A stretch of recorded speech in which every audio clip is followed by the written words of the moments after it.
towards section number 8, mode of recovery of money due from the employer. अब होगा क्या? तो देखिए ऑर्डर पास हुए थे कुछ ऑर्डर में दो तरह के ऑर्डर थे, एक था ऑफिसर का और एक था एपीलेट ट्रिब्यूनल का। जो कोई भी ऑर्डर है what ever it may be, अगर ये ऑर्डर है तो भी और अगर ये ऑर्डर है तो भी एक amount of liability of employer, यही तो सिचुएशन है। दोनों में से कोई भी ऑर्डर निकाल लीजिए, एक अमाउंट तो पे करनी होगी, या तो कम या ज्यादा या उसके जितनी ही। तो रिकवरी की जब बात आती है तो पैसे अगर एम्प्लॉयर बोल देता है कि भाई I have no amount to pay, मेरे पास कैश है ही नहीं, तो आप कैशलेस ट्रांजैक्शन करते हो, यूज पेटीएम। ये नहीं बोलना है इसको, तो गवर्नमेंट ऑफिस में तो वैसे भी मोदी ने बोल दिया कि 5,000 से ज्यादा का पेमेंट अगर करना है तो क्या करना है, ई पेमेंट करना है। पर यहाँ पे ये बंदा बोल रहा है कि मेरे पास कोई एसेट ही नहीं है कि जिससे मैं पेमेंट कर सकूं, तो हाउ वी कैन रिकवर और the authority could recover this amounts, क्योंकि एक्चुअली अगर देखा जाए तो ये तो उन एम्प्लॉइज के भले की बात है। इस एक्ट का मोटिव क्या है? जो एम्प्लॉय उसके यहाँ पे काम कर रहे हैं उन्हें एक्सप्लॉइट किया गया, यही तो मानना है कि उनके बेनिफिट के लिए जो कंट्रीब्यूशन देना था उस कंट्रीब्यूशन में इसने शैतानी की है, राइट? तो अगर वो शैतानी की सजा माफ कर दी जाए तो गवर्नमेंट के ऊपर से सभी एम्प्लॉइज का या वर्कर्स का ट्रस्ट जो है वो निकल जाता है। तो इसके रिकवरी के लिए कुछ कड़े कदम लेने होंगे, जिसके लिए देखिए सेक्शन 8 यहाँ पे बनाया गया है। So mode of recovery of money due from employers. Any amount due from such employer is specified in section number 8 may, if the amount is in arrear, be recovered in a manner specified in 8B to 8G. फिर से logic same है, जैसे आगे हमने देखा था ना, 7E से लेके I तक के रूल्स बने थे जो कि उस पर्टिकुलर एपीलेट ट्रिब्यूनल के फंक्शनिंग के लिए थे। तो रिकवरी के लिए भी सपोर्टिव सेक्शंस यहाँ पे डाल दी है B to G करके। For order of the demand under section 8, it is necessary that there should be determination of the amount due if the liability is disputed. An order under 7A3 is a condition precedent to the making a demand under section 8. Obviously, कभी भी आप uncertain liability के लिए demand notice निकाल ही नहीं सकते। Income tax में सीए पैनल में भी आपको बताया जाएगा कि whether you are issuing any kind of demand notice you must have to mention the amount of tax as well as the interest there. अगर जो कोई भी डिमांड ऑर्डर में लिखा है अमाउंट, वही अमाउंट रिकवर कर सकता है डिपार्टमेंट। अगर इनकम टैक्स एक्ट ये बोलता है तो ये उससे ज्यादा बड़ा एक्ट तो है नहीं। तो इसमें भी कन्फाइंड लायबिलिटी होनी चाहिए, कंफर्म अमाउंट होनी चाहिए लायबिलिटी की, जिस अमाउंट के लिए आप कंपेल कर सके एम्प्लॉयर को, यू हैव टू पे एटलीस्ट दिस मच या फिर एग्जैक्टली दिस। तो जब तक आप सेक्शन 8 का डिमांड ऑर्डर पास ऑन करोगे तब तक आपका लायबिलिटी फिक्स हो जाना चाहिए। Until and unless it has not been fixed you can not pass the demand order. Law बोलता है, सही है, लॉजिकली भी सही है ना, कि आपको 4 लाख जितनी कुछ लायबिलिटी आएगी 4 लाख भर दीजिए, बाकी देखते हैं क्या बात है भाई। ये नहीं करना है, आपको क्लियर मेंशन करना है, यू हैव टू पे 4 lakhs। अब आगे Section 8 defines the following due amount which may be recovered from the employers of the establishment to which the act applies. Any amount due in respect of any contribution payable to the EPF or the insurance fund, amount due in relation to the damages recoverable under 14B, and amount due in relation to the accumulation required to be transferred under 15(2) and 17(5). Amount due in relation to any charges payable under any other provision of the act. तो इन 4 चीजों के लिए कभी भी demand notice निकल सकती है। Next, well in respect of an exempted establishment following due amount may be recovered from employer: amount due in relation to any damages recovered under 14B, or amount due in relation to any charges payable to the appropriate government under this act under any conditions specified in section 17, and amount due in respect of the contribution payable towards the pension scheme under section 17. तो देखिए यहाँ पे क्या है कि जो exempted establishment है, इनके पास से भी इन 3 चीजों के लिए डिमांड नोटिस निकल सकती है। एग्जेम्प्टेड एस्टैब्लिशमेंट को भी इन 3 चीजों में अगर कंट्रीब्यूशन देना है और इन्होंने नहीं दिया तो डिमांड नोटिस निकलेगी। और जो एस्टैब्लिशमेंट को ये एप्लीकेबल है एक्ट, उनके लिए ऊपर की जो 4 आइटम्स थी, उन 4 आइटम के लिए ये नोटिस निकल सकती है। आगे section 8A, recovery of money by employer and the contractor. देखिए, money by employers and contractors, तो amount of employers and employees contribution and any charges on the basis of such contribution for meeting the cost of administering the fund paid or payable by employer in respect of an employee employed by or through a contractor may be recovered by such employer from the contractor। देखिए अब क्या होगा, तो अगर मान लेते हैं कि इस एम्प्लॉयर की लायबिलिटी फिक्स हो गई, बट एम्प्लॉयर ने जो लायबिलिटी पे करनी है वो था contribution on behalf of employ के बिहाफ में कंट्रीब्यूशन देना है। अब एम्प्लॉय क्या होगा ना, देखिए एम्प्लॉय सबसे पहले तो एम्प्लॉयड बाय एम्प्लॉयर, और दूसरे केसेस में क्या होगा, तो employed by contractor, right? Employed by contractor। तो यहां पे अगर एम्प्लॉयर को लायबिलिटी फिक्स करना है तो इस केसेस में employer himself liable, obviously employer himself liable, but इस केस में क्या होगा, तो employer may collect from contractor। ये बात यहां पे 8A के अंदर लिखी गई है। यहां के क्या बताया, देखिए आपके पास सेक्शन 8A में बताया कि द रिकवरी में be made by deduction from the amount payable by the contractor in his tune may recover from such employee the employee's contribution by deducting from the basic wages, DNS allowance or the retention allowance payable to such employee, but contractor cannot deduct the employer's contribution or the charges aforesaid from the total emoluments payable to the employee, nor can he otherwise recover such contribution or charges from such employees। This is true irrespective of whether there is any contract to the contrary। देखिए बहुत ही अच्छी बात है। अब यहां पे फिर से बता रहा हूं कि जो कंट्रीब्यूशन है ना, कंट्रीब्यूशन में 2 तरह के कंट्रीब्यूशन है। एक है फ्रॉम एम्प्लॉय और एक है from employer.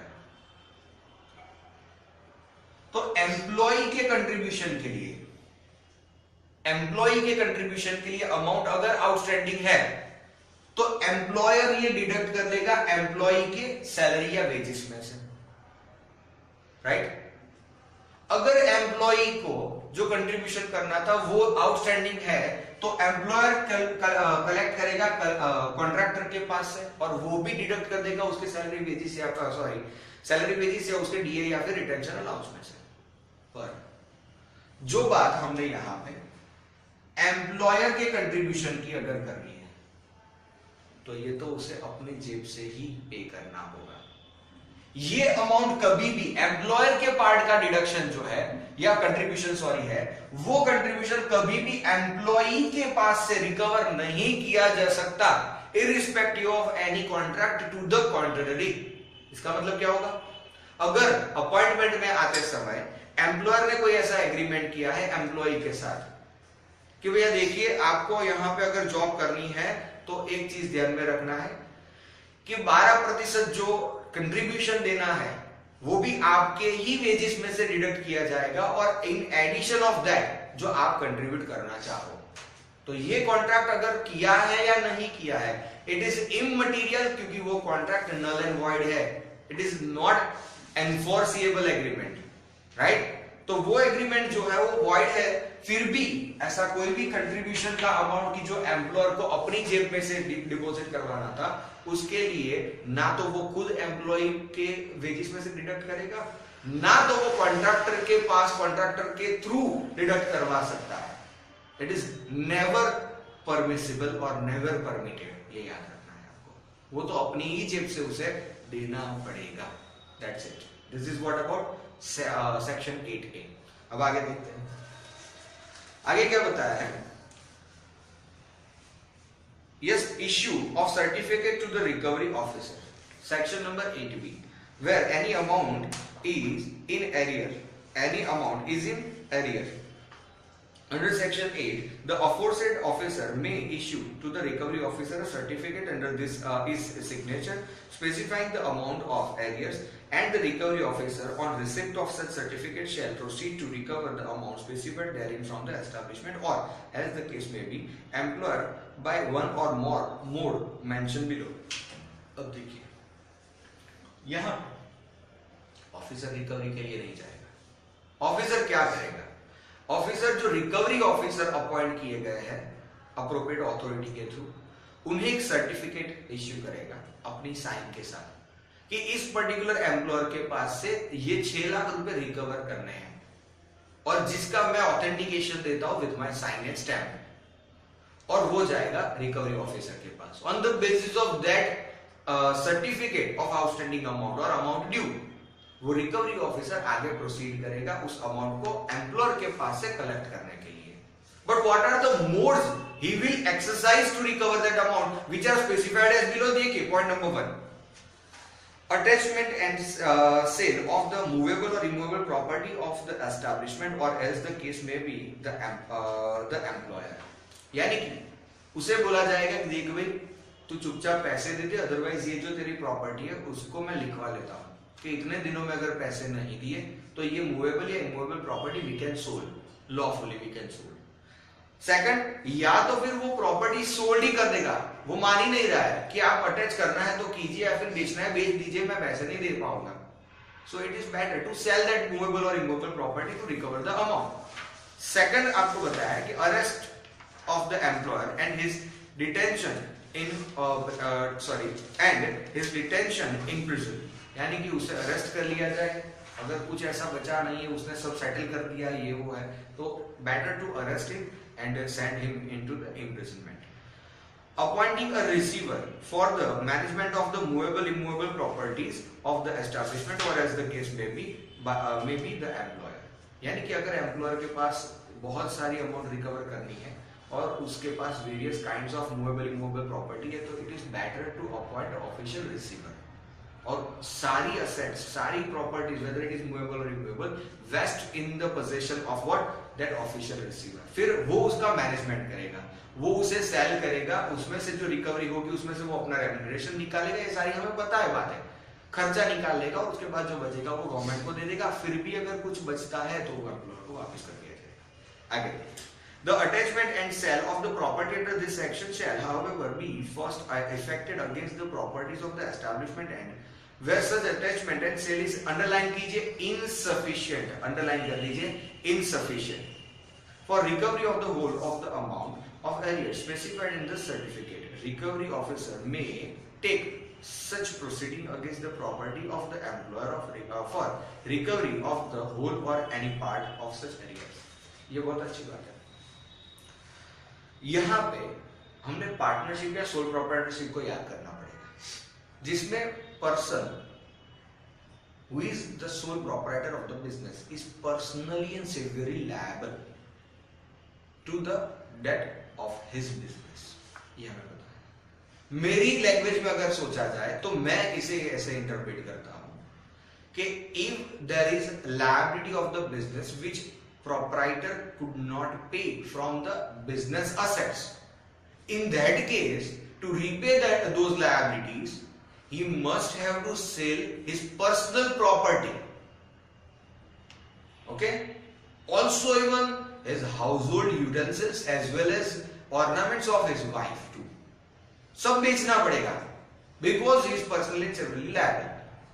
In the same manner friends, when we are talking about the PF Act, जो एम्प्लॉयर है ना वो पर्सनली एंड सिविली लायबल है। सबसे पहले रिकवरी करने के लिए एस्टैब्लिशमेंट की जो असेट्स है उन्हें बेच दिया जाए। अगर फिर भी रिकवरी नहीं हो रही है, मान लीजिए कि 7-8 लाख की रिकवरी है या फिर 80 लाख की रिकवरी है, सभी असेट वगैरह मूवेबल इमूवेबल सब बेच बाच के भी अपने पास ना 60 लाख आते हैं, दैट्स फाइन। 80 लाख के अगेंस्ट में सारी एस्टैब्लिशमेंट की असेट्स बेचने के बाद भी हमारे पास 60 लाख रिकवर हुए। What about the balance which is irrecoverable from the establishments assets, that is 20 lakh. तो इस 20 लाख के लिए उस एम्प्लॉयर की पर्सनल प्रॉपर्टी पे अब प्रोसीडिंग चलेगी।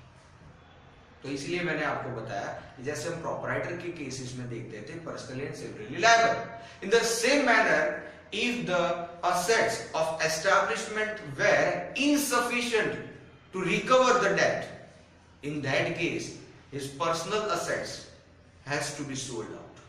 Okay, अब आगे देखिए। आगे हमारे पास है recovery officer to whom certificate is to be forwarded। तो जिस रिकवरी ऑफिसर को ये सर्टिफिकेट दिया है उसके कुछ राइट्स वगैरह है। देखिए क्या है इनके rights. So aforesaid officer may forward the certificate referred to in 8B to recovery officer within whose jurisdiction the employer carries on। अब किनके पास, कौन से रिकवरी ऑफिसर को ये सर्टिफिकेट दे दिया जाएगा? तो जिस एरिया में इसका एस्टैब्लिशमेंट चलता है, इसका बिजनेस चलता है, उस एरिया के रिकवरी ऑफिसर को दे दिया जाए, राइट। तो देखिए बता है कैरीज ऑन हिज बिजनेस और प्रोफेशन और within whose jurisdiction the principal place of the establishment is situated। और के ऊपर राउंड कर दीजिए। अगर मान लीजिए एस्टैब्लिशमेंट से रिकवरी सफिशिएंट नहीं होती है तो क्या पर्सनल असेट पे जाना है। तो पर्सनल असेट मतलब क्या, उसका रेसिडेंस। तो रेसिडेंस और एनी मूवेबल और immovable property of the establishment और the employer is situated where an establishment or the employer has property within the jurisdiction of one or more recovery officer to whom certificate is sent by the authorized officer is not able to recover the entire amount by sale of the property movable or immovable within his jurisdiction, or is of the opinion that for the purpose of expediting or securing the recovery of the whole or any part of the amount underlined it is necessary to do he may send the certificate, or where only a part of the amount is to be recovered, a copy of certificate in prescribed manner and specifying the amount to be, underline कीजिए, to be recovered by recovery officer within whose jurisdiction the establishment or the employer has property or the employer resides, and thereupon recovery officer shall also proceed to recover the amount due under his section as if the certificate or the copy thereof has been certificate sent to him by the authorized officer। अब होगा क्या, situation में कुछ ऐसी बात हो रही है कि मान लीजिए कि ऑफिसर ने एक ऑर्डर पास कर दिया।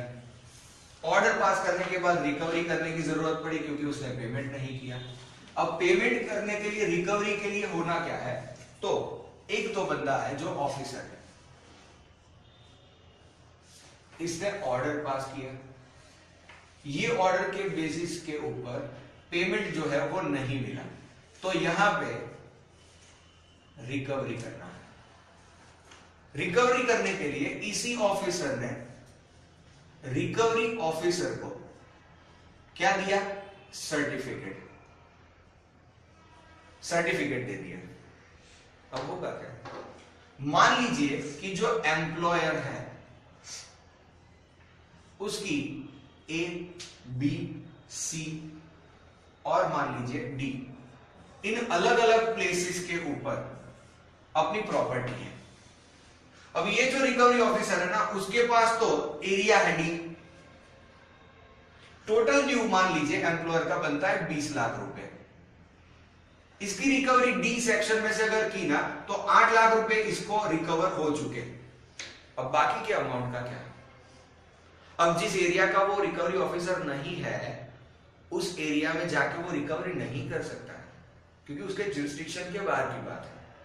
तो उसे करना क्या पड़ेगा, तो या तो फिर ये ऑफिसर जो है वो जिसने सर्टिफिकेट इश्यू किया रिकवरी ऑफिसर को, वो ये सर्टिफिकेट इश्यू करेगा इस एरिया के रिकवरी ऑफिसर को, या फिर इसे। अब इसमें टाइम जाएगा।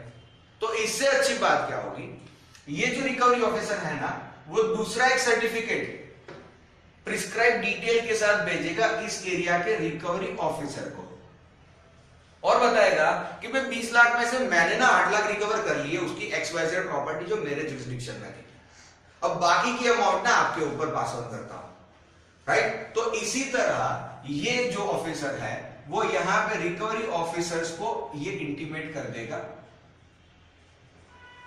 और ये जो रिकवरी ऑफिसर है वो फिर अपनी प्रोसीडिंग करके ये सारे कैसे भी करके एज मच एज पॉसिबल ये जो बाकी के 12 लाख रुपए हैं इनकी रिकवरी का ट्राई करेंगे और अगर रिकवर हो जाते हैं तो बात खत्म हो गई, राइट। तो प्रॉपर मैनर में और फॉर्म में इसको अपनी डिटेल के साथ सर्टिफिकेट का अटैचमेंट करना है और दूसरे रिकवरी ऑफिसर को पास ऑन करना है, जिससे कि इस ऑफिसर को हैरेस ना होना पड़े और बार बार सर्टिफिकेट इश्यू ना करने पड़े, क्योंकि रिकवरी सर्टिफिकेट इसका मतलब यही है कि एक ही इश्यू होता है 20 लाख का एक सर्टिफिकेट, दैट्स इट।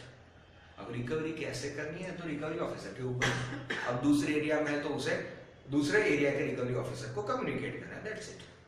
आगे देखिए, आगे ये बताया है कि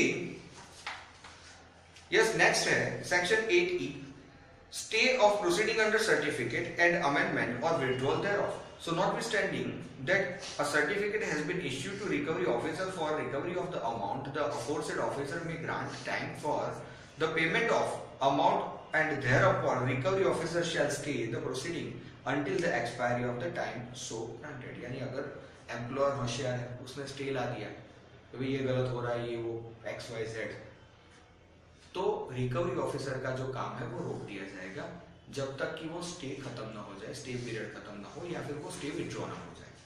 आगे, where the certificate of the recovery of the amount has been issued, the authorized officer shall keep the recovery officer informed of any amount paid or time granted for the payment subsequent to the issue of certificate. यानी certificate issue करने के बाद भी officer को recovery officer के touch में रहना है और बताना है कि भाई इतनी अमाउंट आ चुकी है और हमने इसको एक्स्ट्रा टाइम ये दिया है, अगर इतने टाइम में ये पे नहीं करता तो आपको प्रोसीडिंग आगे चालू करनी है।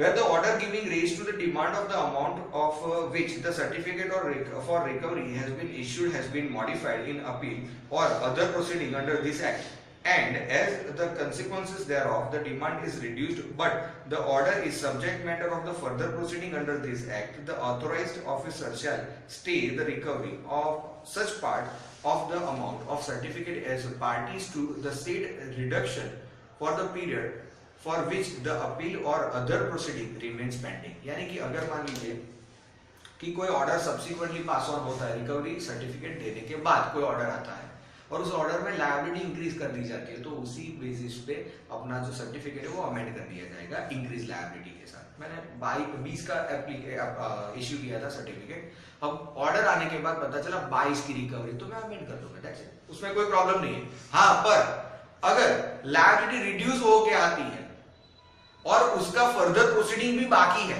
आगे भी हम अभी लड़ेंगे, जब तक है लड़ते रहेंगे, तो वहां पे अगर आगे गए तो पहला ऑर्डर जो आया वो सर्टिफिकेट के बाद आता है, सर्टिफिकेट है 20 का, ऑर्डर आता है 18 कंफर्म करता है, तो 2 लाख के लिए उसे स्टे कर दिया जाएगा, यानी कि रिकवरी ऑफिसर उस 2 लाख के लिए आगे नहीं बढ़ेगा जब तक फाइनल नहीं होगा, राइट। अदरवाइज फिर से हमें रीपे करना पड़ेगा। अब रीपे करना मतलब क्या, सिरदर्द है, राइट। आगे देखिए, so where certificate for recovery of the amount has been issued and subsequently the amount of the outstanding demand is reduced as a result of the appeal or other proceeding under this act, the authorized officer shall, when the order which was the subject matter of such appeal or other proceeding has become final and conclusive, amend the certificate and withdraw as the case may be.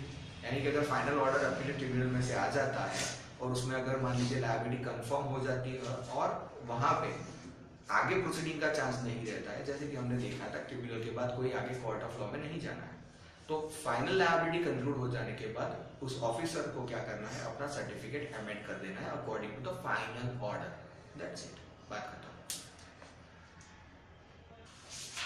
Other mode of recovery, अब देखिए other mode of recovery में क्या होगा।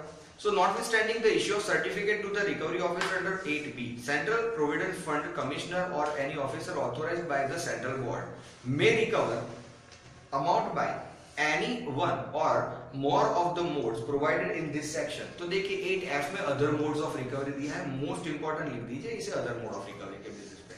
If the amount is due from the person to any employer who is in arrear, Central Provident Fund Commissioner or any other person authorized by the central board in this behalf may require such person to deduct the amount from the said amount, the arrear due from such employer under this act, and such person shall comply with any such requisition and shall pay the sum to so deducted to the credit of the Central Provident Fund Commissioner. अब ये बहुत ही अच्छी बात है. मान लीजिए उस employer का कोई डेटर है, तो उस डेटर के पास से माना कि हमने यहाँ पे 20 लाख की रिकवरी निकाली. हमने ये एक्सरसाइज नहीं करना है कि इसकी ये असेट बेच तो ये वो इसमें नहीं पढ़ना है. तो हमारे पास अदर मोड ऑफ रिकवरी भी अवेलेबल है, जिसमें हम क्या करेंगे.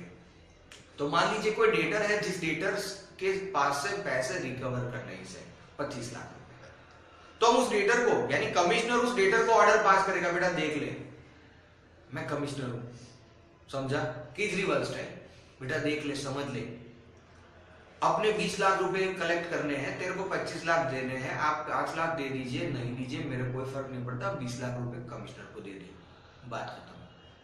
और जिस बंदे को केजरीवाल सॉरी ये जो कमिश्नर बोलेगा ना, उस कमिश्नर को ये अकॉर्डिंगली फॉलो करना पड़ेगा. तो एम्प्लॉयर को 25 लाख देने की बजाय वो 5 लाख दे ना दे वो फ्यूचर की बात है, 20 लाख रुपए सबसे पहले कमिश्नर को डिपॉजिट करवाने होंगे, किसे, उस डेटर्स को जो एम्प्लॉयर को इंडेप्टेड था. सेकंड पॉइंट देखिए, this subsection will not apply to any part of the amount which is exempted from the attachment of execution of the decree of civil court. यहाँ बहुत ही अच्छी बात है, कई सारे ऐसे पेमेंट्स होते हैं जिनका अटैचमेंट नहीं हो सकता. फॉर एग्जाम्पल जैसे कि प्रोविडेंट फंड जो है ना, तो उस प्रोविडेंट फंड का कहीं पे भी अटैचमेंट नहीं होगा. यानी कि प्रोविडेंट फंड अगर उस एम्प्लॉयर को कहीं से मिलने वाला है उसके खुद के इनकम का, तो उसमें से अटैचमेंट नहीं हो सकता है, ये लॉ बोल रहा है, तो उसका अटैचमेंट नहीं होगा. अदरवाइज जिन चीजों का अटैचमेंट हो सकता है उसे अटैच कर सकते हो. Second point, central provident fund commissioner और any other organized authorized officer may at any time और from time to time by notice in writing require any person from whom money is due or become due to the employer, the establishment or any person who holds or may subsequently hold money from or on account of the employer establishment to pay to the Central Provident Fund Commissioner. वही बात है, अगर और किसी भी सूरत में कहीं से भी उस एम्प्लॉयर को मनी पे करने वाला कोई बंदा मिल जाए तो उसे पकड़ लीजिए, बोल दीजिए इनको पे मत कर, तू मेरे को पे कर दे. कमिश्नर बोलेगा कि मेरे को रिकवरी करने, you have to pay me not to that employer. तो ऐसे भी रिकवरी की जा सकती है. नेक्स्ट देखिए, तो sorry, if the person to whom notice under this subsection is sent fails to make payment. अब देखिए उस डेटर ने या फिर वो इंडेप्टेड पर्सन ने कमिश्नर यानी केजरीवाल के ऑर्डर की तौहीन कर दी, ये मानता है, कमिश्नर के ऑर्डर की तौहीन करी, इसने पे नहीं किया और उस एम्प्लॉयर को जाके दे दिया. अभी साले को भारी पड़ेगा. देखो, pursuant thereof to the Central Provident Fund Commissioner or the other officer so authorized, he shall be deemed to be the employer in default in respect of the amount specified in the notice, and further proceeding may be taken against him for the realization of the amount. अब उसके ऊपर proceeding चलेगी, भले ही वो defaulted नहीं था, but अबे उसे डिफॉल्टर मान लिया जाएगा और उसके पास से रिकवरी की प्रोसीडिंग चलेगी. फिर देखते जा बेटा, तारीख पे तारीख, तारीख पे तारीख. आगे आइए, पॉइंट नंबर 4 में चलते हैं. Central Provident Fund Commissioner or the officer authorized by the central board in this behalf may apply to the court in whose custody there is money belonging to the employer for the payment to him of the entire amount of such money, or if it is more than the amount due, the amount sufficient to the discharge the amount due. यानी कि अगर मान लीजिए कि किसी court ने इसके पास से एडजस्टमेंट लेके रखा है, पैसे लेके रखे हैं, तो उस अमाउंट को मांग लेना है, रिकवर कर लेना है कोर्ट के पास से, तो इसके लिए भी कमिश्नर एप्लीकेशन कर सकता है.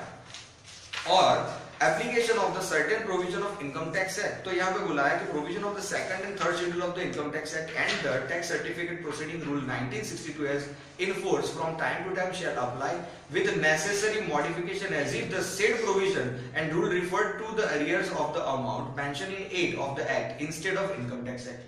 यानी यही मान लेना है कि इनकम टैक्स एक्ट की ही प्रोसीडिंग चल रही है और उसी तरह से रिकवरी कर सकते हैं. However any reference is the said in the said provision and the rules of the to the assessee shall be construed as referred to the employer as under defining this act.